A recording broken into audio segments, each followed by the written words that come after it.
ಆ ದಿನಗಳು ಚಲನಚಿತ್ರದ ನಾಯಕ ನಟ ಹಾಗೂ ಸಾಮಾಜಿಕ ಹೋರಾಟಗಾರ ನಟ ಚೇತನ್ ಅವರು ತಮ್ಮ ಹೊಸ ರಾಜಕೀಯ ಪಕ್ಷ ಕಟ್ಟುವ ಹಾಗೂ ಸಮಾಜ ನಿರ್ಮಾಣ ಮಾಡುವ ನಿಟ್ಟಿನ ವಿಚಾರವಾಗಿ ರೂಪರೇಷೆಗಳನ್ನು ತಯಾರು ಮಾಡುವುದು ಹಾಗೂ ಸಲಹೆ ಸೂಚನೆಗಳನ್ನು ಆಲಿಸುವುದಕ್ಕಾಗಿ ಕುಷ್ಟಗಿ ನಗರದಲ್ಲಿ ಕರೆದ ಪತ್ರಿಕಾಗೋಷ್ಠಿಯಲ್ಲಿ ತಮ್ಮ ಅನಿಸಿಕೆ ವ್ಯಕ್ತಪಡಿಸಿದರು ಹಾಗೂ ಕೆಲವು ಪ್ರಶ್ನೆಗಳಿಗೆ ಉತ್ತರ ಕೊಡುವ ಮುಖಾಂತರ ತಾವು ಒಬ್ಬ ಸಮರ್ಥ ನಾಯಕರಾಗುವುದರಲ್ಲಿ ಯಾವುದೇ ಸಂದೇಹವಿಲ್ಲವೆಂದು ತೋರ್ಪಡಿಸಲು ಪ್ರಯತ್ನಿಸಿದರು.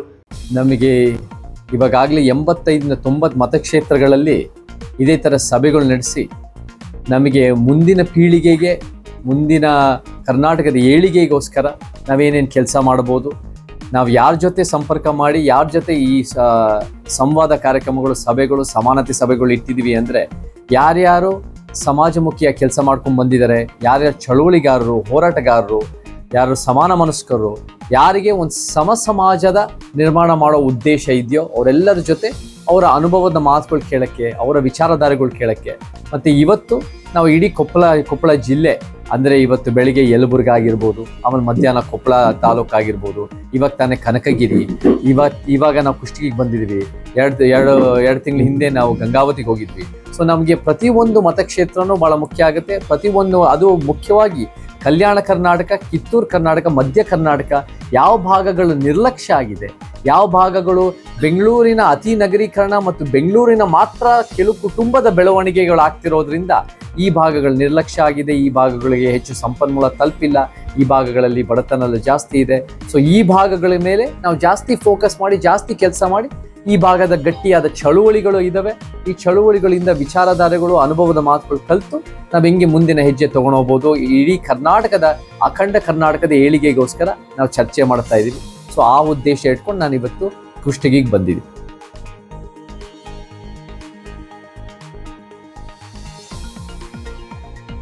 ನಮಗೆ ಭಾಳ ಮುಖ್ಯವಾಗಿ ಒಂದು ರಾಜಕೀಯ ಪ್ರಜ್ಞೆ ನಮ್ಮ ಜನರಲ್ಲಿ ಹೆಚ್ಚಾಗಿ ಒಂದು ಪರ್ಯಾಯ ಆಲೋಚನೆಗಳು ನಾವು ಚರ್ಚೆ ಮಾಡಲೇಬೇಕು. ಸೊ ನಮಗೆ ಖಂಡಿತ ಒಂದು ಕರ್ನಾಟಕದ ಪ್ರಾದೇಶಿಕ ಶಕ್ತಿ ಬೇಕಿದೆ. ಅದನ್ನು ನಾವು ಹೋಗ್ತಾ ನಾನು ಒಬ್ಬ ತೀರ್ಮಾನ ಮಾಡೋದಲ್ಲ, ನಾವೆಲ್ಲರೂ ಜೊತೆಗೆ ಸೇರಿ, ಎಲ್ಲ ಚಳುವಳಿಗಾರರು, ಹೋರಾಟಗಾರತಿಯರು ಎಲ್ಲ ಜೊತೆಗೆ ಸೇರಿ ಒಂದು ಉತ್ತಮ ಸಿದ್ಧಾಂತದ ಮುಖಾಂತರ ನಾವು ಹೆಂಗೆ ಕಟ್ತಾ ಬರ್ಬೋದು. ಅದು ಇವತ್ತು ನಾಳೆ ಆಗ್ಬೋದು, ಅದು 3 ವರ್ಷಕ್ಕಾಗಿರ್ಬೋದು, ಅದು 30 ವರ್ಷಕ್ಕಾಗ್ಬೋದು. ಬಟ್ ನಾವು ಈ ಥರ ಚರ್ಚೆಗಳಾಗಬೇಕು, ಚರ್ಚೆಗಳ ಮುಖಾಂತರನೇ ಗಟ್ಟಿಯಾದ ಪ್ರಜಾಪ್ರಭುತ್ವ ಆಗೋದು. ಮತ್ತು ನಮಗೆ ಈ ಹಿಂದಿಯನ್ ಡೆಲ್ಲಿ ಪಕ್ಷಗಳಿಂದ ನಮಗೆ ಕೊಪ್ಪಳ ಜಿಲ್ಲೆಗೆ ಮತ್ತು ಕಲ್ಯಾಣ ಕರ್ನಾಟಕ, ಕಿತ್ತೂರು ಕರ್ನಾಟಕದ ಏಳಿಗೆಗೋಸ್ಕರ ಏನು ಕೆಲಸ ಮಾಡಲ್ಲ ಅವರೆಲ್ಲ ಭಾಳ ಮುಖ್ಯವಾಗಿ ಈ ಭಾಗದ ಪ್ರತಿನಿಧಿಗಳಿರ್ಬೋದು, ಆದರೆ ಈ ಭಾಗದ ಕೆಲವು ಶೋಷಿತ ಸಮುದಾಯದ ಪ್ರತಿನಿಧಿಗಳು ಸಹ ಇರ್ಬೋದು. ಆದರೆ ಈ ಭಾಗದ ಏಳಿಗೆ ಆಗಿರ್ಬೋದು, ಈ ಭಾಗದ ಒಂದು ಶೋಷಿತ ವರ್ಗದ ಏಳಿಗೆ ಆಗಿರ್ಬೋದು, ಇದ್ಯಾವುದೋ ಅವರ ಗಮನ ಇರಲ್ಲ. ವ್ಯಕ್ತಿಗತವಾದ ಲಾಭ ಮಾತ್ರ ಇವರ ಉದ್ದೇಶ. ಮತ್ತು ಈ ಹಿಂದಿಯನ್ ಡೆಲ್ಲಿ ಪಕ್ಷಗಳಿಗೆ ಬೆಂಗಳೂರಿನಿಂದ ಮುಖಾಂತರ ಹೇಗೆ ಅವರ ವೈಯಕ್ತಿಕವಾಗಿ ಲಾಭ ಮಾಡ್ಬೋದು ಅಂತ ನೋಡ್ತಾರೆ ಹೊರತು ಅಖಂಡ ಕರ್ನಾಟಕ ಯಾವ ಭಾಗ ನಿರ್ಲಕ್ಷ್ಯ ಆಗಿದೆ ಆ ಗಮನ ಇಲ್ಲ. ಅದಕ್ಕೆ ಒಂದು ಪ್ರಾದೇಶಿಕ ಶಕ್ತಿ ಬೇಕು, ನಮ್ಮ ಕರ್ನಾಟಕದೇ ಒಂದು ಶಕ್ತಿ ಬೇಕು. ಈ ಥರ ವಿಚಾರಗಳು ನಾವು ಗಟ್ಟಿಯಾದ ಯಾವ ಹೋರಾಟಗಾರರು, ಚಳುವಳಿಗಾರರ ಜೊತೆ ಚರ್ಚೆ ಮಾಡಿ ಅದನ್ನು ಎಷ್ಟು ನಮಗಿನ್ನೂ ಸಮಯ ಇದೆ, ನಮ್ಮೆಲ್ಲರಿಗೂ ಒಂದು ಉತ್ಸಾಹ ಇದೆ, ಇದನ್ನೆಲ್ಲ ಹೆಂಗೆ ಉತ್ತಮ ರೀತಿಯಲ್ಲಿ ಸಂವಿಧಾನ ಎತ್ತಿ ಹಿಡಿಯೋದು. ಯಾಕಂದರೆ ಇವತ್ತಿನ ದಿನ 3000 ಪಕ್ಷಗಳು ಸಂವಿಧಾನದ ಅಡಿಯಲ್ಲಿ ಅಸ್ತಿತ್ವದಲ್ಲಿ ರಿಜಿಸ್ಟರ್ ಆಗಿರ್ಬೋದು. ಆದರೆ ನಮ್ಮ ವ್ಯಾಖ್ಯಾನದ ಪ್ರಕಾರ ನಮ್ಮಂತ ಇಲ್ಲಿ ಕೂತಿರೋ ಸಮಾಜವಾದಿಗಳು ಮಾತ್ರ ನಿಜವಾಗ್ಲೂ ಸಂವಿಧಾನ ಎತ್ತಿ ಹಿಡಿತಾ ಇರೋದು. ಸೊ ಅಂಥ ಸಮಾಜನ ನಿರ್ಮಾಣ ಮಾಡೋಕ್ಕೆ, ಯಾಕಂದರೆ ಅದೇ ನಮಗೆ ಸಂವಿಧಾನ ಹೇಳೋದು. ಸಂವಿಧಾನ ಯಥಾಸ್ಥಿತಿ ಹೇಳಲ್ಲ, ಸಂವಿಧಾನ ಹಿಂದುತ್ವ ಹೇಳಲ್ಲ, ಸಂವಿಧಾನ ನಾವು ಅಧಿಕಾರ ಹಿಡಿಬೇಕು ಅನ್ನೋದು ಮಾತ್ರ ಹೇಳ. ಸಂವಿಧಾನ ಒಂದು ಸಮಾಜ ಕಟ್ಟಕ್ಕೆ ಹೇಳುತ್ತೆ.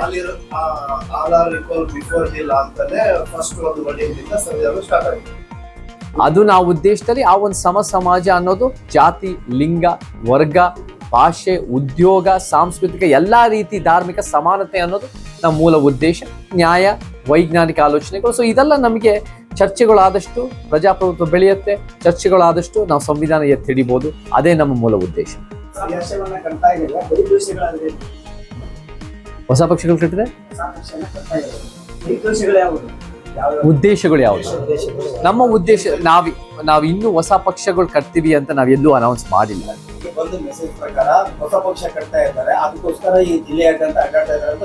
ನಾವು ಬಹಳ ಮುಖ್ಯವಾಗಿ ನಮಗೆ ರಾಜಕೀಯ ಒಂದು ಪರಿವರ್ತನೆ, ಪರ್ಯಾಯಗಳು ಬೇಕು. ಅದನ್ನು ನಾವು ಹೋಗ್ತಾ ಚರ್ಚೆ ಮಾಡ್ತಾ ಹೋಗ್ತಾ ಇದ್ದೀವಿ. ಇದನ್ನ ಜನರ ಮುಂದೆ ಇಟ್ಟು ನನ್ನ ಆಲೋಚನೆಯಲ್ಲಿ ಈ ಥರದ್ದಿದೆ ಅಂತ ನಾನು ಜನರಿಗೆ ಹೇಳಿದ್ದೀನಿ. ಜನನು ಕೂಡ ನಾವು ಅನೇಕ ವಿಚಾರ ಅವರಿಂದನೂ ಕಲ್ತ್ಕೊತಾ ಇದ್ದೀನಿ. ಯಾವ ಜನ ನಮ್ಮ ಚಳುವಳಿಗಾರರು, ಹೋರಾಟಗಾರರು, ನಿಸ್ವಾರ್ಥವಾಗಿ ಸಮಾಜಕ್ಕೆ ಶ್ರಮಿಸಿರೋರು, ಅವರವ್ರ ಭಾಗಗಳಲ್ಲಿ ಭಾಳ ಒಂದು ವಸ್ತುನಿಷ್ಠತೆ ಗಳಿಸಿ, ಗೌರವ ಗಳಿಸಿ, ಅವರ ನಿಸ್ವಾರ್ಥ ಸೇವೆಯಿಂದ ನಂಬಿಕೆ ಗಳಿಸಿರೋರನ್ನ ನಾವು ವಿಚಾರ ಕಲಿತಾ ಇದ್ದೀವಿ. ಸೊ ಅವ್ರ ಮುಖಾಂತರ ನಾವೆಲ್ಲ ಜೊತೆಗೆ ಸೇರಿ ಇದನ್ನು ಮುಂದುವರಿಸಬೇಕು. ನಮ್ಮ ಉದ್ದೇಶ ಒಂದು ಸಂವಿಧಾನದ ಪೀಠಿಕೆಯನ್ನು ಎತ್ತಿ ಹಿಡಿಯೋದು, ಒಂದು ಸಮಾನತೆಗೋಸ್ಕರ ಒಂದು ಸಮಾಜ ಕಟ್ಟಿ ನ್ಯಾಯಕ್ಕೋಸ್ಕರ ನಾವು ಕೆಲಸ ಮಾಡಿ ಇತಿಹಾಸದ ತಪ್ಪನ್ನು ಸರಿಪಡಿಸಿ ನಾವು ನಿಜವಾದ ಧರ್ಮ ನಿರಪೇಕ್ಷತೆ, ನಿಜವಾದ ಸಮಾಜವಾದ, ನಿಜವಾದ ಒಂದು ಸ್ವಾತಂತ್ರ್ಯ ಅನ್ನೋದನ್ನ ಎತ್ತಿ ಹಿಡಿಯೋದು ನಮ್ಮ ಮೂಲ ಉದ್ದೇಶ. ಸೊ ನಾವು ಸಂವಿಧಾನದೇ ನಮ್ಮ ಮೂಲ ಉದ್ದೇಶ. ಬಟ್ ನಾವು ಹೋಗ್ತಾ ಚರ್ಚೆ ಮಾಡ್ತಾ ಇದನ್ನ ಕಟ್ತಾ ಬರಬೇಕು. ಇದರಲ್ಲಿ ಒಂದು ವ್ಯಕ್ತಿ, ಒಂದು ಅಮೆರಿಕನ್ ಪ್ರೆಸಿಡೆನ್ಷಿಯಲ್ ಸಿಸ್ಟಮ್ ತರ ಒಂದು ವ್ಯಕ್ತಿ ಗೆದ್ದಿದ ತಕ್ಷಣ ಅಮೆರಿಕನ್ ಪ್ರೆಸಿಡೆಂಟ್ ಆಗೋದಲ್ಲ. ಇಲ್ಲಿ 113 ಕ್ಷೇತ್ರಗಳಲ್ಲಿ ನಾವು ಗೆಲ್ತಾ ಬರಬೇಕು. 224 ಕಡೆ ನಾವು ಮತಕ್ಷೇತ್ರಗಳಲ್ಲೂ ಗಟ್ಟಿಯಾದ ಶಕ್ತಿ ಕಟ್ತಾ ಬರಬೇಕು. ಸೊ ಇದೇನು ಸುಲಭದ ಕೆಲಸ ಅಲ್ಲ. ಮತ್ತೆ ಮುಖ್ಯವಾಗಿ ಇದು ವ್ಯಕ್ತಿ ಕೇಂದ್ರಿತವಾಗಿರಲ್ಲ, ಇದು ಸಿದ್ಧಾಂತ ಕೇಂದ್ರಿತವಾಗಿ. ಸೊ ಎಲ್ಲ ಸಮುದಾಯಗಳು, ಎಲ್ಲ ಜನರು, ನಮ್ಗೆ 6.5 ಕೋಟಿ 7 ಕೋಟಿ ಜನ ಕರ್ನಾಟಕ ಎಲ್ಲರೂ ಬೇಕು. ಎಲ್ಲರಿಗೂ ನಾವು ಬೇಡದೇ ಇರ್ಬೋದು, ಅವ್ರಿಗೆಲ್ಲ ಬೇರೆ ಬೇರೆ ರೀತಿಯಲ್ಲಿ ಇರ್ಬೋದು. ಬಟ್ ನಮಗೆ ಎಲ್ಲರೂ ಬೇಕು. ಎಲ್ಲರ ಜೊತೆ ಕರ್ಕೊಂಡೋಗಿ ನಾವು ಒಂದು ಸಮಾಜ ಕಟ್ಟೋದು ನಮ್ಮ ಮೂಲ ಉದ್ದೇಶ. ಈಗಾಗಲೇ ತಾವು ರಾಜ್ಯದಾದ್ಯಂತ ಯಾವ ಜಿಲ್ಲೆಯಲ್ಲಿ ಪ್ರಚಾರ ಮಾಡಿದ್ದೀರಾ ಅಥವಾ ಅದರ ಬಗ್ಗೆ ತಾವು ಸಮೀಕ್ಷೆ ಮಾಡಿದ್ದೀರಿ ಅನ್ನೋದು ಮೂಲ ಉದ್ದೇಶ ಅನ್ನೋದು ಅಜೆಂಡಾ. ಇದ್ರ ಬಗ್ಗೆ ಸಂಕ್ಷಿಪ್ತವಾಗಿ ನಾನು ಮುಖ್ಯವಾಗಿ ಯಾವುದ್ರ ಬಗ್ಗೆ ಜಾಸ್ತಿ ಹೆಚ್ಚು ಫೋಕಸ್ ಮಾಡ್ತಾ ಇದ್ದೀನಿ ಅಂದರೆ ಕಲ್ಯಾಣ ಕರ್ನಾಟಕ, ಕಿತ್ತೂರು ಕರ್ನಾಟಕ, ಮಧ್ಯ ಕರ್ನಾಟಕ, ಉತ್ತರ ಕರ್ನಾಟಕ.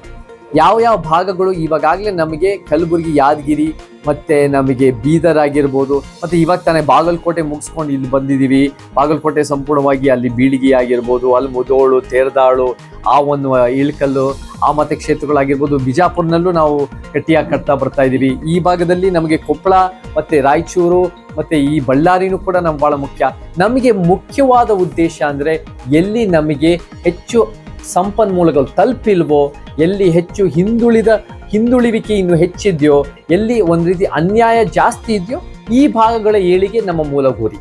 ಸೊ ಆ ನಿಟ್ಟಿನಲ್ಲಿ ಬೆಂಗಳೂರಿನಲ್ಲಿ ಬರೀ ಕೆಲವು ಕುಟುಂಬಗಳಿಗೆ ಅಥವಾ ಬರೀ ಏರ್ಪೋರ್ಟ್ 2ನೇ 3ನೇ ಏರ್ಪೋರ್ಟ್ ಬರೋ 3% ಜನ ಫ್ಲೈಟಲ್ಲಿ ಓಡಾಡೋರಿಗೆ ಲಾಭ ಮಾಡ್ತಿರೋ ಈ ಸರ್ಕಾರಗಳು ಬಿಟ್ಟು ಆ ಬೆಂಗಳೂರಿನಲ್ಲಿರೋ ದುಡ್ಡನ್ನು ಈ ಭಾಗಗಳ ಕೊಪ್ಪಳ ಭಾಗ ಎಲ್ಲಿ ಹಿಂದುಳಿವಿಕೆ ಜಾಸ್ತಿ ಇದೆ, ಇಲ್ಲಿ ಇವತ್ತು ನಾವು ಅನೇಕ ವರ್ಷಗಳಿಂದ ಕೆಲಸ ಮಾಡ್ಕೊಂಡು ಬರ್ತಿದ್ದೀವಿ. ಎಲ್ಲಾದ್ರೂ ದೇವದಾಸಿ ಪರಂಪರೆ ಇವತ್ತಿಗೂ ದುರಂತ ಅಂದರೆ ಇವತ್ತು ಜೀವಂತವಾಗಿ ಅಸ್ತಿತ್ವದಲ್ಲಿದೆ ಅಂದರೆ ಅದು ಒಂದು ಮಟ್ಟಕ್ಕೆ ಕೊಪ್ಪಳ ಜಿಲ್ಲೆ ಅಂತ ಕೇಳ್ಪಟ್ಟಿದ್ದೀವಿ.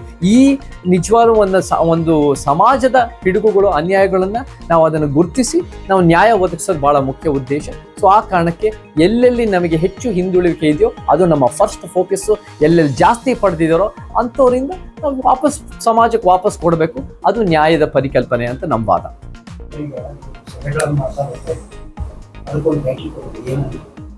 ನಾವು ಟೈಟಲ್ ಕೊಟ್ಟರೆ ಒಂದು ಸಮಾನತೆಯ ಸಭೆ ಅಂತ ನಾವು ಕೊಟ್ಟಿದ್ದೀವಿ.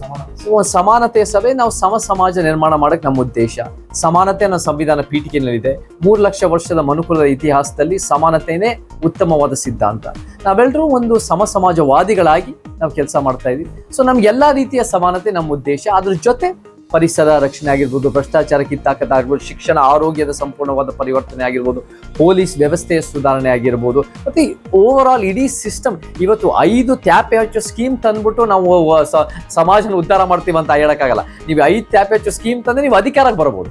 ಆದರೆ ನೀವು ನಿಜವಾಗ್ಲೂ ಉತ್ತಮ ಸಮಾಜ ಕಟ್ಟಬೇಕು ಅಂದರೆ ಎಲ್ಲ ಅನ್ಯಾಯಗಳು ಗುರುತಿಸಿ ಅದಕ್ಕೆ ಪ್ರತಿರೋಧ ತಂದು ಒಂದು ಸಮಾಜ ದೃಷ್ಟಿನಲ್ಲಿ ಮಾಡಿದ್ರೆ ಉತ್ತಮವಾದ ಕರ್ನಾಟಕ, ನಮಗಾಗಿರೋ ಅನ್ಯಾಯಗಳು ಮುಂದಿನ ಪೀಳಿಗೆಗೆ ಆಗದೆ ನಾವು ನೋಡ್ಕೋಬೋದು. 5 ಗ್ಯಾರಂಟಿಗಳು ಒಂದು ಅವರ ಅಧಿಕಾರಕ್ಕೆ ಬರೋಕ್ಕೋಸ್ಕರ ಏನೋ ಅವರು ತ್ಯಾಪೆ ಹಚ್ಚಕ್ಕೂ ಒಂದು ಗಿಮಿಕ್ ಮಾಡಿದ್ದಾರೆ. ಕಟ್ಟ ಕಡೆ ವ್ಯಕ್ತಿಗೆ ಅದು ತಲುಪಿದೆ ಅಂತ ಹೇಳಕ್ಕಾಗಲ್ಲ. ಯಾಕಂದ್ರೆ ನಮ್ಗೇನಾಗತ್ತೆ ಅಂದ್ರೆ 5 ಸಣ್ಣ ಪುಟ್ಟ ಸ್ಕೀಮಿಂದ ಜನರ ಜೀವನ ಅಭಿವೃದ್ಧಿ ಆಗಲ್ಲ. ನಾವು ಕೆಲವು ಅಕ್ಕಿ ಅನ್ನೋದು ಕೆಲವು ಕೆಜಿ ಜಾಸ್ತಿ ಕೊಟ್ಟರೆ ಅಥವಾ ಒಂದು 2,000 ರೂಪಾಯಿ ಕೊಟ್ಟಿದ ತಕ್ಷಣ ಶಿಕ್ಷಣದ ವ್ಯವಸ್ಥೆ ಎಷ್ಟು ಹಾಳಾಗಿದೆ ಅದು ಸರಿಪಡಲ್ಲ, ಆರೋಗ್ಯದ ವ್ಯವಸ್ಥೆ ಎಷ್ಟು ಹಾಳಾಗಿದೆ ಅದು ಸರಿಪಡಲ್ಲ. ನಮಗೆ ರೈತರ ಸಮಸ್ಯೆಗಳು ಭಾಳ ಇದೆ, ರೈತ ವಿರೋಧಿ ಕಾನೂನುಗಳು ಕಿತ್ತಾಕಿಲ್ಲ. ನಮಗೆ ಶ್ರೀಮಂತ ತಾಂಡವಾಡ್ತಾ ಇದೆ, ನಮ್ಮ ಜಾತಿ ವ್ಯವಸ್ಥೆ ಭಾಳ ಗಟ್ಟಿಗೊಳ್ತಾ ಇದೆ, ಅದು ನಮ್ಗೆ ಹೋಗಲ್ಲ. ನಮಗೆ ಪುರುಷ ಪ್ರಧಾನ ನಮಗೆ ಖಂಡಿತ ನಾವು ಅದನ್ನೇ ಚರ್ಚೆ ಮಾಡ್ತಾ ಇದ್ದೀವಿ ಇವಾಗ. ನಾನು ಒಂದು ಪ್ರೆಸೆಂಟೇಷನ್ ಮುಖಾಂತರ, ಒಂದು ಅರ್ಧ ಗಂಟೆ ಪ್ರೆಸೆಂಟೇಷನ್ ಮುಖಾಂತರ ಸಮಾಜನ ಹೇಗೆ ನಿರ್ಮಾಣ ಮಾಡಬಹುದು ಅನ್ನೋದನ್ನ 10 ಪಾಯಿಂಟ್ ಮತ್ತೆ ಹೆಚ್ಚುವರಿಗಳ ಮುಖಾಂತರ ಜನರ ಮುಂದೆ ಇಡ್ತಾ ಇದ್ದೀನಿ. ಇದು ಇವಾಗಲೇ 85 ಮತಕ್ಷೇತ್ರದಲ್ಲಿ ಇಟ್ಟು ಈ ಚರ್ಚೆ ಮಾಡ್ತಾ ಇದೀವಿ. ಇದನ್ನ ನಾವು ಅದನ್ನ ತಗೊಂಡೋಗಿ ಚರ್ಚೆ ಮಾಡ್ಕೊಂಡು ಒಂದು ಉತ್ತಮ ಕರ್ನಾಟಕ, ಸಂಪೂರ್ಣವಾದ ಪರಿವರ್ತನೆಯ ಕರ್ನಾಟಕ ಅನ್ನೋದು ಹೆಂಗ್ ಕಟ್ಬೋದು. ಏನ್ ಬಾಬಾ ಸಾಹೇಬ್ರು ಅವ್ರ ಜೀವಮಾನದಲ್ಲಿ ಬಹಳ ಗಟ್ಟಿಯಾಗಿ ಇಂಡಿಪೆಂಡೆಂಟ್ ಲೇಬರ್ ಪಾರ್ಟಿ ಕಟ್ತಾರೆ, ತಂದೆ ಪೆರಿಯಾರು ಒಂದು ದ್ರಾವಿಡ ಮೂವ್ಮೆಂಟು ಅದನ್ನ ತಮಿಳುನಾಡಲ್ಲಿ ಕಟ್ತಾರೆ, ಮತ್ತೆ ಕಾಂಚೀರಾಮ್ ಅವರು ಬಹುಜನ ಅಂತ ನಲ್ಲಿ ಅದು ಒಂದು ಬಹುಜನ್ ಸಮಾಜವಾದಿ ಪಾರ್ಟಿ ಅಂತ ಅವ್ರ ಜೀವಮಾನದಲ್ಲಿ ಕಟ್ತಾರೆ. ಅಂಥದ್ದು ಒಂದು ಅಂಬೇಡ್ಕರ್ ಪೆರಿಯಾರ್ ಕಾಂಚೀರಾಮಿನ ಸಮಾಜ ನಮ್ಮ ಕರ್ನಾಟಕಕ್ಕೆ ಇವತ್ತಿನ ದಿನ ನಮಗೆ ಬೇಕಿದೆ. ಗಟ್ಟಿಯಾಗಿ ಒಂದು ಚರ್ಚೆ ಮುಖಾಂತರ ನಾವು ಮುಂದೆ ಅದನ್ನ ಹೆಂಗ್ ತಗೊಂಡು ಹೋಗ್ಬೋದು ಅನ್ನೋದನ್ನ ಸಂವಾದ ಮುಖಾಂತರ ಮಾಡ್ತಾರೆ. ಹಲವಾರು ರಾಜಕೀಯ ಪಕ್ಷಗಳು ಶಾಸಕ ಈ ಸಂವಿಧಾನ ಸಮಾನತೆ ಆದರೂ ಸಂವಿಧಾನಬದ್ಧವಾಗಿ ಸಮಾನತೆ ಇವರು ಯಾವ ರೀತಿ ಅದನ್ನ ನಾವು 3 ಮುಖ್ಯವಾದ ವಿಚಾರಗಳು ಮಾಡ್ಕೊಂಡು ಬಂದಿದ್ದೀವಿ 14 ವರ್ಷದಿಂದ: ಜನಜಾಗೃತಿ, ಹೋರಾಟ ಮತ್ತು ಸಮಾಜ ಸೇವೆ. ಜನಜಾಗೃತಿ ಅಂದಾಗ ಈ ತರ ವಿಚಾರಗಳು, ಚರ್ಚೆಗಳು, ಸಭೆಗಳು, ಕೇಡರ್ ಕ್ಯಾಂಪ್ಗಳು, ಭಾಷಣಗಳು ಮತ್ತೆ ಈ ತರ ಇಂಟರಾಕ್ಷನ್ಗಳು, ದಿನನಿತ್ಯ ನಾವು ಚರ್ಚೆಗಳು, ವಿಚಾರದ ಒಂದು ಮುಖಾಂತರ ನಾವು ಅದನ್ನ ಮಾಡ್ಕೊಂಡು ಬರ್ತಾ ಇದೀವಿ. ಮತ್ತೆ ಹೋರಾಟ ಅಂದ್ರೆ ಯಾವುದೇ ಅನ್ಯಾಯದ ವ್ಯವಸ್ಥೆ ಇದ್ದೋ ಯಾವ್ದಾದ್ರು ಕಾನೂನು ನಮಗೆ ಬೇಡದೇ ಇರೋದು ಅದನ್ನ ಯಾವ ರೀತಿ ನಮಗೆ ಬೇಡ ಅಥವಾ ಯಾವ್ದನ್ನ ಬೇಕು ನಮಗೆ, ಜಾತಿ ಜನಗಣತಿ, ಸಾಮಾಜಿಕ ಆರ್ಥಿಕ ಶೈಕ್ಷಣಿಕ ಸಮೀಕ್ಷೆ ಅನ್ನೋ ನಾವು ಬಹಳ ವರ್ಷಗಳಿಂದ ಅದರ ಪರವಾಗಿ ಹೋರಾಟ ಮಾಡ್ಕೊಂಡ್ ಬಂದು ಇವತ್ತಿಗೂ ನಮ್ಗೆ ಅದೇ ವಸ್ತುನಿಷ್ಠವಾಗಿ ಪಾರದರ್ಶಕವಾಗಿ ಅದನ್ನ ತಂದ್ರೆ ಅದ್ರ ತಕ್ಕಂತೆ ಕಾನೂನುಗಳು ಹೆಂಗ್ ತಂದು ಒಂದು ಸಮಾಜ ಕಟ್ಬೋದೆಲ್ಲ ಬೇಕಿದೆ. ಅವೆರಡು ಜೊತೆ 3ನೇದು ಸೇವೆ. ನಮಗೆ ಸೇವೆ ಮಾಡೋರು ಬೇಕು, ಸೇವೆ ಮಾಡಿರೋರೇ ನಮ್ಗೆ ನಿಜವಾಗ್ಲೂ ಅದರಿಂದ ಒಂದು ಜನರಿಗೆ ತಲುಪಕ್ಕಾಗತ್ತೆ, ಭಾವನಾತ್ಮಕವಾಗಿ ಹತ್ರ ಆಗ್ತೀವಿ. ನಾವು ಕೂಡ ನಮ್ಮ ರೀತಿಯಲ್ಲಿ ಸೇವೆ, ನಮ್ಮ ರೀತಿಯಲ್ಲಿ ವಾಪಸ್ ಹೆಂಗ್ ಕೊಡ್ಬೋದು ಅನ್ನೋದು ಮಾಡ್ತಾ ಇದೀವಿ. ಬಟ್ ಇದೆಲ್ಲ ಸೇರ್ಕೊಂಡು ಯಾರ್ಯಾರ ಸಮಾಜ ಒಂದು ಸಮಾನ ಮನಸ್ಕರು ಸೇರ್ಕೊಂಡು ನಾವು ನಿಜವಾಗ್ಲೂ ಒಂದು ಉತ್ತಮ ಕರ್ನಾಟಕ ಬೆಳೆಸ್ಬೋದು. ಅದು ನಮ್ಮ ಮೂಲ ಉದ್ದೇಶ ಆಗಬೇಕು. ಯಾಕಂದ್ರೆ ನಮಗೆ ಬೇರೆ ರಾಜ್ಯಗಳಲ್ಲಿ ನಮ್ಮ ಆಂಧ್ರ ನೋಡಿದ್ರೆ ಅವ್ರದೇ ಆದ ಪ್ರಾದೇಶಿಕ ಪಕ್ಷ ಕೇಂದ್ರದಲ್ಲಿ ಇದ್ಕೊಂಡು ಕೇಂದ್ರದಲ್ಲೇ ಅವರು ಆಡಳಿತ ಮಾಡಿಕೊಂಡು ದೊಡ್ಡ ಕಾನೂನುಗಳು ತರ್ತಾ ಇದ್ದಾರೆ. ನಮಗೆ ಮತ್ತೆ ತೆಲಂಗಾಣದಲ್ಲಿ ಪ್ರಾದೇಶಿಕ ಪಕ್ಷ ಎಷ್ಟೋ ವರ್ಷಗಳಿದೆ, ನಮಗೆ ತಮಿಳುನಾಡಿನಲ್ಲಿ ದ್ರಾವಿಡ ಮೂವ್ಮೆಂಟ್ ಅನ್ನೋದಿದೆ, ಕೇರಳದಲ್ಲಿ ಅದರದ್ದೇ ಆದ ಒಂದು ಪಕ್ಷಗಳು, ಒಂದು ಕೆಲವು ಮೂವ್ಮೆಂಟ್ಗಳು ಇದೆ.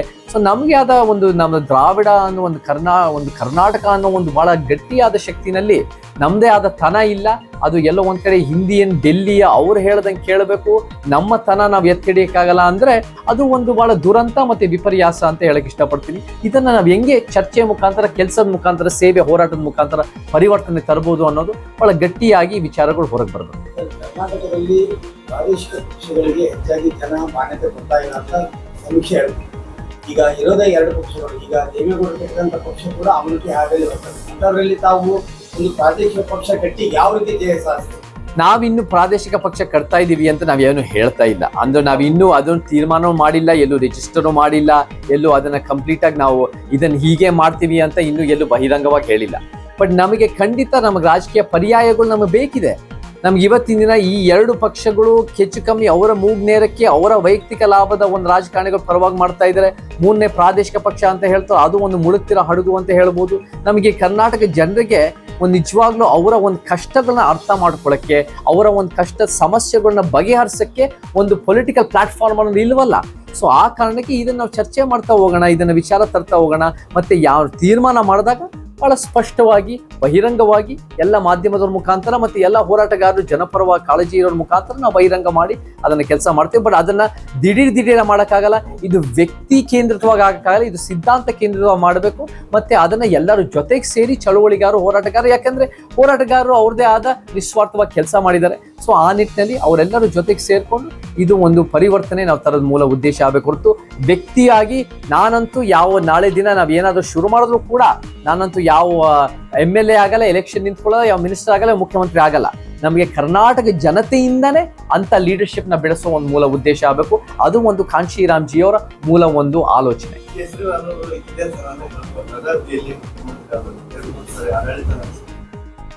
ಕೇಜ್ರಿವಾಲ್ ಅವ್ರದ್ದು ನೋಡಿ, ನಮಗೆ ಅವ್ರದ್ದು ಒಂದು 10 ಅಧಿಕಾರಕ್ಕೆ ಬಂದಿದ್ದಾರೆ, ಅದು ಒಂದು ಪ್ಲಸ್. ಆದ್ರೆ ಅವರು ಇದು ವ್ಯಕ್ತಿ ಕೇಂದ್ರಿತವಾಗಿದ್ದು ನಮಗೆ ಸರಿ ಕಾಣಲ್ಲ. ಮತ್ತೆ ಭ್ರಷ್ಟಾಚಾರ ವಿರುದ್ಧ ಒಂದು ಇಶ್ಯೂ ಮಾತ್ರ ಇಟ್ಕೊಳಕ್ಕಾಗಲ್ಲ. ನಮಗೆ 10 ಪಾಯಿಂಟ್ ಮತ್ತೆ ಹೆಚ್ಚುವರಿಗಳಿದ್ದು ಭ್ರಷ್ಟಾಚಾರ ಕಿತ್ತಾಕೋದು ಒಂದು ಬಹಳ ಮುಖ್ಯವಾದ ಅಂಶ.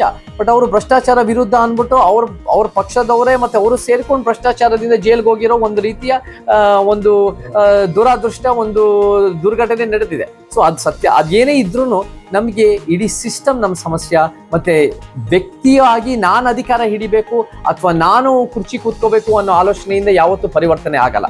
ಅಂಥದ್ದು ಬಹಳ ಜನ ಪ್ರಯತ್ನ ಪಟ್ಟಿದ್ದಾರೆ ಕರ್ನಾಟಕದಲ್ಲಿ. ಅವ್ರಿಗೇನಾದ್ರು ಒಂದು ನೋವಾಗಿದ್ರೆ ನಾವು ಒಂದು KJP ಶುರು ಮಾಡೋದು, ಅವ್ರಿಗೇನಾದ್ರು ಒಂದು ಇದಾಗಿದ್ರೆ ಒಂದು ಮಾಡೋದು, ಹಂಗೆ ನೋಡೋಕ್ಕಾಗಲ್ಲ. ನಾವು ಹೆಂಗೆ ನೋಡಬೇಕು ಅಂದರೆ ಒಂದು ಸಿದ್ಧಾಂತದ ಅಡಿಯಲ್ಲಿ ಪರಿವರ್ತನೆಗೋಸ್ಕರ ನಿಂತಿರಬೇಕು ಹೊರತು ನನ್ನ ವೈಯಕ್ತಿಕ ಲಾಭ ಅಲ್ಲ. ನಮ್ಮ ಸಮಾಜದ ಉತ್ತಮ ಸಮಾಜಕ್ಕೋಸ್ಕರ ನಾವು ಶ್ರಮಿಸೋದಾದರೂ ಕಾಂಚೀರಾಮ್ ಅವರು ಅವತ್ತು UPನಲ್ಲಿ ಅವಾಗ ಒಂದು BJP ಕಾಂಗ್ರೆಸ್ ಇಬ್ಬರೂ ಇದ್ದಿದ್ದ ಸಮಯದಲ್ಲಿ ಅವರಿಬ್ಬರಿಗೂ ಒಂದು ಪರಿವರ್ತನೆ ತಂದು ಇಬ್ಬರೂ ಕರೆಕ್ಟಾಗಿ ಒಂದು ವಿಚಾರಧಾರೆ ಅಡಿಯಲ್ಲಿ ಅವ್ರನ್ನ ಒಂದು ರೀತಿ ಮೂಲೆಗುಂಪು ಮಾಡಿದ್ದಾರೆ BJP ಕಾಂಗ್ರೆಸ್ ಅನ್ನ. ಅದು ಒಂದು ನಮ್ಮ ಸಮಾಜದ ವಿಚಾರಗಳು ಕೂಡ ಕರ್ನಾಟಕದಲ್ಲಿ ಅಂಥದ್ದನ್ನು ಮಾಡೋಕ್ಕೆ ಖಂಡಿತ ಒಂದು ವಿಚಾರಧಾರೆಯ ಶಕ್ತಿ ಇದೆ. ನಾವೆಲ್ಲ ಗಟ್ಟಿಯಾಗಿ ಬಿಡಿ ಆಗಿರೋದನ್ನ ನಾವೆಲ್ಲ ಸಿದ್ಧಾಂತದಲ್ಲಿ ಒಗ್ಗಟ್ಟಾಗೋದು ಬಹಳ ಮುಖ್ಯ.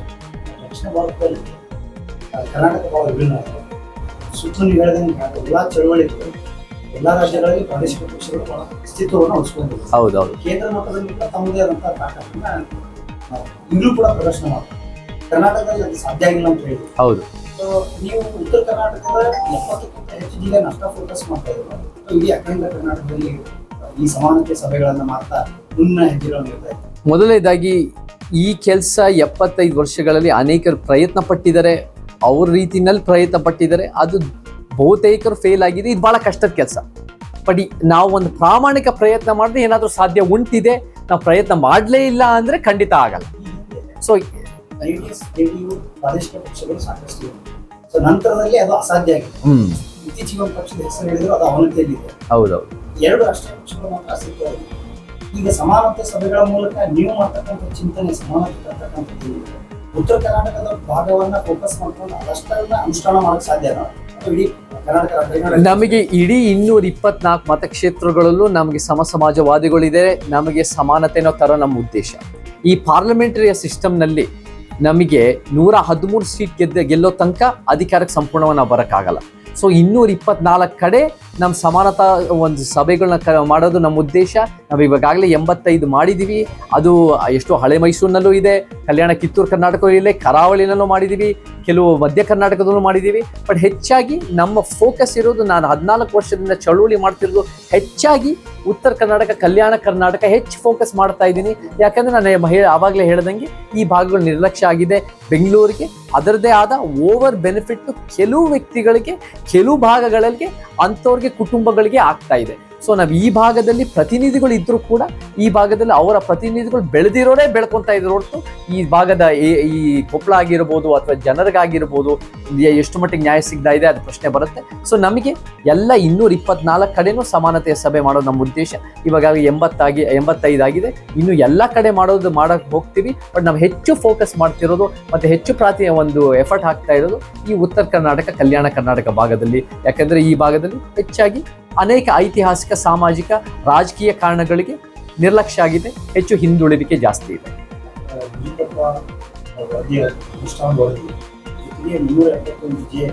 ಸಾಂವಿಧಾನಿಕ ವಿಶೇಷ ಶಕ್ತಿ ಇದೆ. ಹೌದು. ಇಡೀ ರಾಜ್ಯದ 7 ಜಿಲ್ಲೆ ಅಂತ ತಗೊಂಡ್ರೆ ಇದು ಬಹಳಷ್ಟು ಗಟ್ಟಿಯಾದಂತಹ ಸಾಂವಿಧಾನಿಕ ಶಕ್ತಿ ಇದೆ. ಹೌದು. ಯಡಿಯೂರಪ್ಪ ಅವರ ಅವಧಿ 271 ಜಿಲ್ಲೆಗಳನ್ನು ವಿಶೇಷವಾಗಿ ಸಮಾನತೆ ಸಭೆಗಳನ್ನು ಮಾಡಿ ಅನುಕೂಲ ಆಗುತ್ತೆ. ದಯವಿಟ್ಟು ಪ್ರಾದೇಶಿಕ ಅಸಮಾನತೆಗಳನ್ನು ಅಂತ ಮಾತಾಡಿದರು. ಬೆಂಗಳೂರು ಬೇರೆ, ಉತ್ತರ ಕರ್ನಾಟಕ, ಹೈದರಾಬಾದ್ ಕರ್ನಾಟಕ, ವಿಶೇಷವಾಗಿ ಈ 2 ಒಂದು ಮಂಜುಂಡಪ್ಪ ಅವರ ವರದಿಯ ಅನುಷ್ಠಾನ ಜೊತೆಗೆ 371 ಜೆ ಕಲಂನ ನಾವು ಈ ಭಾಗದಲ್ಲಿ ಹೆಚ್ಚಿಗೆ ಪ್ರಚಲಿತ ತಂದರೆ ನಮ್ಮ ಸಮಾನತೆ ಸಭೆಗಳು ಯಶಸ್ವಿ ಆಗ್ತದೆ ಅನ್ನೋಂಥ ಒಂದು ನಿಮ್ಮ ಸಲಹೆಗಳು ಧನ್ಯವಾದಗಳು. ನಮಗೆ 371 ಜೆ ಆಗಿರ್ಬೋದು, ಅದ್ರ ಮೇಲೆ ಫೋಕಸ್ ಮಾಡೋಣ. ಅದನ್ನು ಬರೀ ದುಡ್ಡು ಚೆಲ್ಲೋದಷ್ಟೇ ಅಲ್ಲ, ಭಾಳ ಮುಖ್ಯವಾಗಿ ನಮಗೆ ಫೋಕಸ್ಡ್ ಆಗಿ ಈ ಭಾಗಗಳ ಒಂದು ಕಲ್ಯಾಣ ಕರ್ನಾಟಕ ಪ್ಲ್ಯಾನ್ ಅನ್ನೋದೇ ನಾವು ಮಾಡೋದು ತರಬೇಕಾಗತ್ತೆ. ನೀವು ಹೇಳ್ದಂಗೆ ನಂಜುಂಡಪ್ಪ ವರದಿ, ಅದನ್ನು ಕೂಡ ನಾನು ಜಾಸ್ತಿ ಗಮನ ತೊಗೊಂಡು ಅದನ್ನು ನಾವು ವರ್ಕ್ ಮಾಡೋಣ. ನಿಮ್ಮ ಸಲಹೆಗಳು ಧನ್ಯವಾದಗಳು. ನಾವು ಅದನ್ನು ಮುಂದೆ ಹೋಗ್ತಾ ಅದನ್ನು ಚರ್ಚೆ ಮಾಡ್ತಾ ನಾವು ಅದನ್ನು ಇನ್ನೂ ನಾವು ಜನರ ಮುಂದೆ ಇಟ್ಟು ಅದನ್ನು ಹೆಂಗೆ ಕಾರ್ಯರೂಪಕ್ಕೆ ತರ್ಬೋದು ಅನ್ನೋದು ನಾವು ಪ್ಲಾನ್ ಮಾಡ್ಕೊಂಡು ಹೋಗ್ತೀವಿ. ಸಾಮಾಜಿಕ ಉದ್ದೇಶಪೂರ್ವಕವಾಗಿ ಇತ್ತೀಚೆಗೆ ಪಹಲ್ಗಾಮ್ ಮೇಲೆ ದಾಳಿಯಾದಂತಹ ಬಗ್ಗೆ ತಮ್ಮ ಅನಿಸಿಕೆ? ನಮಗೆ ಪಹಲ್ಗಾಮ್ನಲ್ಲಿ ಆಗಿರೋದು ಭಾಳ ದುಃಖ ತಂದಿದೆ. ಇದು ಭಾಳ ದೊಡ್ಡ ಒಂದು ಭಯೋತ್ಪಾದನೆ ಕೃತ್ಯ ಅಂತ ಹೇಳಿದ್ರೆ ಸುಳ್ಳಿಲ್ಲ. ನಮಗೆ ಈ 26 ಜನ ತೀರ್ಕೊಂಡಿರೋದು ಭಾಳ ನೋವಾಗಿದೆ. ಬಟ್ ಇದು 26 ಜನನ ಸಾಯಿಸಿರೋದಷ್ಟೇ ಅಲ್ಲ, ಭಾಳ ಮುಖ್ಯವಾಗಿ ಕಾಶ್ಮೀರಿ ಜನರ ಹೊಟ್ಟೆಪಾಡ್ ಮೇಲೆ ಹೊಡೆದಿರೋ ಒಂದು ಪ್ರಯತ್ನ, ಮತ್ತು ಅದು ಕೂಡ ಅದರಲ್ಲಿ ಪ್ರಯತ್ನದಲ್ಲಿ ದುರಂತ ಏನಾದರೂ ಯಶಸ್ಸಾಗೋ ಸಾಧ್ಯತೆಗಳಿದೆ. ಯಾಕಂದರೆ ಟೂರಿಸಮ್ ಅನ್ನೋದು ಅವ್ರಿಗೆ ಭಾಳ ಮುಖ್ಯವಾದ ಬದುಕಿನ ಒಂದು ಆದಾಯ. ಮತ್ತು ಕಾಶ್ಮೀರಿ ಜನನೂ ಕೂಡ ಭಾಳ ಗಟ್ಟಿಯಾಗಿ ಈ ವಿಚಾರದಲ್ಲಿ ಈ ಭಯೋತ್ಪಾದನೆ ಉಗ್ರಗಾಮಿಯರ ಕೆಲಸನ ವಿರೋಧ ಮಾಡ್ತಾ ಇದ್ದಾರೆ. ಸೊ ಅದು ಭಾಳ ಒಳ್ಳೆ ಬೆಳವಣಿಗೆ. ಅದು ಹೆಚ್ಚಾಗಿ ಕಾಶ್ಮೀರಿ ಜನಕ್ಕೆ ಇದು ನಮಗೆ ಸರಿ ಇಲ್ಲ, ನಮಗೆ ಈ ಥರದ್ದು ಹಿಂಸೆ ಬೇಡ, ನಮಗೆ ಆದ ಒಂದು ಬದುಕಬೇಕು, ಇದು ಟೂರಿಸಮಿಂದ ಇಂಟಿಗ್ರೇಷನಿಂದ ಒಳ್ಳೆಯದಾಗಿದೆ ಅಂತ ಅವ್ರ ಭಾವನೆಯೂ ಇದೆ. ಬಟ್ ನಮಗೆ ಒಂದು ಗಟ್ಟಿಯಾದ ಒಂದು ಕ್ರಮ ಆಗಬೇಕು, ಮತ್ತು ಅದರಲ್ಲಿ ಇದು ಆಗದೆ ನಂಗೆ ನೋಡ್ಕೊಳ್ಳೋದು ನಮ್ಮ ಮೂಲ ಗುರಿ ಅಂತ. ಸದ್ಯದ ಪರಿಸ್ಥಿತಿಯಲ್ಲಿ ಪಾಕಿಸ್ತಾನದ ವಿರುದ್ಧ ಯುದ್ಧ ಬೇಕೆ ಅಥವಾ ಅನಿವಾರ್ಯವೇ? ನಮಗೆ ಯುದ್ಧ ಅಂದಾಗ ನಮಗೆ ಬಡವ್ರ ಮಕ್ಕಳು ಸಾಯ್ತಾರೆ, ಅಮಾಯಕರು ಸಾಯ್ತಾರೆ. ಆ ಯುದ್ಧ ಯಾವತ್ತೂ ಒಳ್ಳೇದಾಗಲ್ಲ. ನಮಗೆ ರಾಜತಾಂತ್ರಿಕತೆ, ಡಿಪ್ಲೊಮಸಿ ಅನ್ನೋದು ಭಾಳ ಮುಖ್ಯ. ಆ ಡಿಪ್ಲೊಮಸಿ ತಂದು ನಾವು ಇದನ್ನು ಹೆಂಗೆ ಫೋಕಸ್ಡ್ ಅಟೆನ್ಷನ್ ಮುಖಾಂತರ ಅದನ್ನು ಸರಿಪಡಿಸೋ ಆಗದೆ ನೋಡ್ಕೋಬೇಕು, ಮತ್ತು ಡಿಪ್ಲೊಮಸಿ ಮುಖಾಂತರ ಏನೇನು ಸಮಸ್ಯೆಗಳಿದೆಯೋ ಅದನ್ನು ಬಗೆಹರಿಸೋದು ನಮ್ಮ ಮೂಲ ಉದ್ದೇಶ. ಮೊನ್ನೆ ಸಿದ್ದರಾಮಯ್ಯನವರು ಹೆಚ್ಚು ಪ್ರಯತ್ನವನ್ನು ಸಾಕಷ್ಟು ಮಾಧ್ಯಮದವರು ಮಾಡಿದ್ರು. ಅವ್ರ ಸೈಡ್ದಿಂದ ಅದು ಏನು ಅವ್ರ ಆಂಗಲ್ ಏನಿತ್ತು ಗೊತ್ತಿಲ್ಲ. ಮಾನ್ಯ ಸಿದ್ದರಾಮಯ್ಯನವರ ಅನಿಸಿಕೆ ಸದ್ಯಕ್ಕೆ ಯುದ್ಧ ಬೇಡ, ಯುದ್ಧನೇ ಅಂತ್ಯ ಹಾಗೂ ಪರಿಹಾರ ಅಲ್ಲ, ಶಾಂತಿ ಮೊದಲು. ಅದೇ ರೀತಿ ಪಾಕಿಸ್ತಾನವು ತಟಸ್ಥ ರಾಷ್ಟ್ರಗಳಿಂದ ತನಿಖೆಗೆ ನಾವು ಸಿದ್ಧ ಎನ್ನುವ ಹೇಳಿಕೆ ಕೊಡ್ತಿದ್ದಾರೆ. ಎರಡು ಐತರು, ಒಂದು ಸಿದ್ದರಾಮಯ್ಯನವರು ಸ್ಟೇಟ್ಮೆಂಟ್ ಕೊಟ್ಟರು ಸದ್ಯಕ್ಕೆ ಯುದ್ಧ ಬೇಡ ಅಂತ ಹೇಳಿ. ಆಮೇಲೆ ಪಾಕಿಸ್ತಾನದವರು ಸ್ವತಃ ಹೇಳಕತ್ತಾರವರು ತಟಸ್ಥ ರಾಷ್ಟ್ರಗಳಿಂದ ನೀವು ತನಿಖೆ ಮಾಡಿಸಿದ್ರೆ ನಾವು ಸಿದ್ಧ. ಎರಡು ಇವಾಗ ಫಸ್ಟ್ ಆಫ್ ಆಲ್ ಯುದ್ಧ, ನಮ್ಮ ದೇಶ ಮಾದರಿ ದೇಶ ಯಾವುದರಲ್ಲಿ ಬುದ್ಧ ಬಸವ ಅಂಬೇಡ್ಕರ್ ಸಿದ್ಧಾಂತ. ಆ ಬುದ್ಧ ಬಸವ ಅಂಬೇಡ್ಕರ್ ಸಿದ್ಧಾಂತನೇ ಅಹಿಂಸಾ ಸಿದ್ಧಾಂತ. ಈ ಅಹಿಂಸೆಯ ಸಿದ್ಧಾಂತದ ಮಾದರಿ, ಪ್ರಪಂಚಕ್ಕೆ ಮಾದರಿ ನಮ್ಮ ಭಾರತ. ಅದನ್ನು ಮುಂದುವರ್ಸೋದು ಭಾಳ ಮುಖ್ಯ. ಸೊ ನಮಗೆ ಈ ವಿಚಾರದಲ್ಲಿ ನಮ್ಗೆ ಯಾವುದೇ ಕಾರಣಕ್ಕೂ ನಮಗೆ ಯುದ್ಧ ಅನ್ನೋದು ಬೇಡ, ರಾಜತಾಂತ್ರಿಕ ಡಿಪ್ಲೊಮಸಿ ಬೇಕು. ಎರಡನೇದಾಗಿ ಖಂಡಿತ ನಮಗೆ ಒಂದು ವಸ್ತುನಿಷ್ಠವಾಗಿ ಒಂದು ಇಂಪಾರ್ಷಿಯಲ್ ಆದ ಇನ್ವೆಸ್ಟಿಗೇಷನ್ ನಾನು ಸಪೋರ್ಟ್ ಮಾಡ್ತೀನಿ. ಅದು ಭಾಳ ಒಳ್ಳೆಯದು. ನಮಗೆ ಬೇರೆ ಬೇರೆ ದೇಶಗಳು, US, ಚೈನಾ, ಸೌದಿ ಅರೇಬಿಯಾ, ಇವರೆಲ್ಲರೂ ಕೂಡ ಒಂದು ಇಂಪಾರ್ಷಿಯಲ್ ಒಂದು ಇನ್ವೆಸ್ಟಿಗೇಷನ್ಗೆ ಒಪ್ಪಿಗೆ ಇದೆ. ಪಾಕಿಸ್ತಾನ ಅದಕ್ಕೆ ಒಪ್ಪಿಗೆ ಆಗಿದ್ದಾರೆ ಅಂದರೆ ಅದು ಪಾರ್ಶಿಯಾಲಿಟಿ ಇಲ್ಲದೆ, ಅದು ಇಂಪಾರ್ಷಿಯಲ್ ಆಗಿ ಯಾರದೇ ಒನ್ ಸೈಡೆಡ್ ಆಗದೆ ನಿಜವಾದ ಸತ್ಯ ಏನಿದೆ ಅಂತ ಬಗೆಹರಿಸಿ ಅದರ ತಕ್ಕಂತೆ ನಾವು ತೀರ್ಮಾನ ಮಾಡೋದು ಭಾಳ ಒಳ್ಳೆಯದು ಅಂತ ಹೇಳಿ.